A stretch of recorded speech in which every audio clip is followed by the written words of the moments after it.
এই নামটা নেওয়ার ইচ্ছে নেই।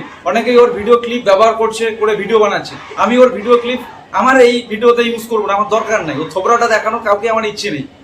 ওই থোবরাটা দেখানোর ইচ্ছে নেই। যারা মা বোনকে রুচিকর মন্তব্য করে, যারা একটা সংস্কৃতিকে দাবিয়ে রাখার চেষ্টা করে, একটা সংস্কৃতি নিয়ে বিকৃত মনোভাব প্রকাশ করে, সেই সব মানুষের থোবরা আপনাদের সামনে আমি দেখাবো। আজকে আবার ভাষা নিয়ে টানাটানি করছে, আমরা নাকি বাংলা হরফ কেন ইউজ করছি। আরে ভাই, ওটা কি তোর ব্যক্তিগত সম্পত্তি? বাবা মা তুলে কথা বলবো না, নাহলে বলে দিতাম কার সম্পত্তি। আমার ওই শিক্ষাটা আমার বাবা মা আমাকে দেয়নি, বা আমাদের যে ক্ষত্রিয় রাজবংশী পরিচয়, সেই পরিচয় থেকে আমরা সেটা পাইনি। এমনভাবে কটূক্তি করছিস যে কোচবিহারের রাজা মহারাজা, আমরা ডাইনোসর, এটা ওটা বিলুপ্তি হয়ে গেছি, এটা হয়েছি ওটা হয়েছি। মানে কটাক্ষ করে একটা লিমিট থাকা উচিত। তুই যা খুশি কটাক্ষ করছিস, আমি এটাও বুঝে উঠতে পারছি না। তোর একটু জানতে হবে, তুই আগে তোর নিজের ভাষা, যেটাকে তুই নিজের ভাষা মনে করিস, তোর আদৌ যে কি ভাষা তুই নিজেও মনে হয় জানিস কিনা আমি জানি না, সেটাকে নিয়ে একটু পর্যালোচনা করিস, তাহলেই বুঝতে পারবি কি বিষয় রয়েছে। আগে নিজের ভাষাটা ঠিকঠাক জান কোনটা, তারপরে না হয় তুই রাজবংশী ভাষার কথা বলবি। রাজবংশী ভাষা এমন একটা জিনিস সব ক্ষেত্রে ব্যবহার হয়েছে, সংস্কৃত থেকে শুরু করে বাংলা থেকে শুরু করে সব জায়গায়।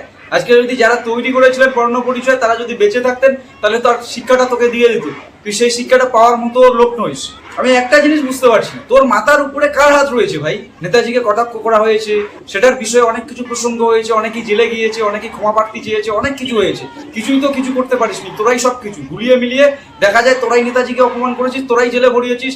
আর সব শেষে দেখা গেল কোচবিহারের রাজবংশী সমাজটাকে তোরা একদম যা খুশি কুলসিত, কলঙ্কিত, মানে বিকৃত মনোভাব। কোচবিহারের ইতিহাস নিয়ে, রাজা মহারাজা, কোচবিহারের মানুষ, মা বোন, কাউকেই ছাড়লি না।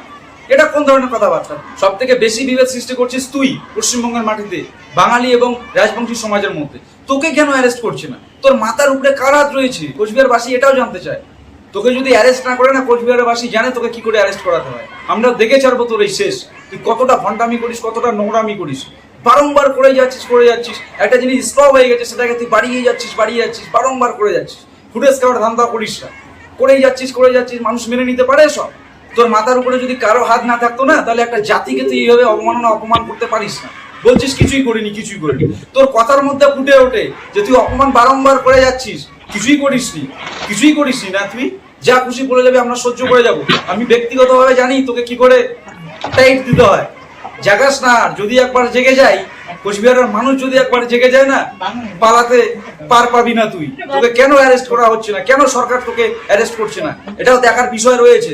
আমরা দেখবো কোচবিহারের রাজবংশী সম্প্রদায়ের মানুষ, বিশেষ করে উত্তরবঙ্গের মানুষ, যেই হই না কেন, সে রাজবংশী হই, যেই মানুষই হই না কেন, এর জবাবটা আমরা নিব।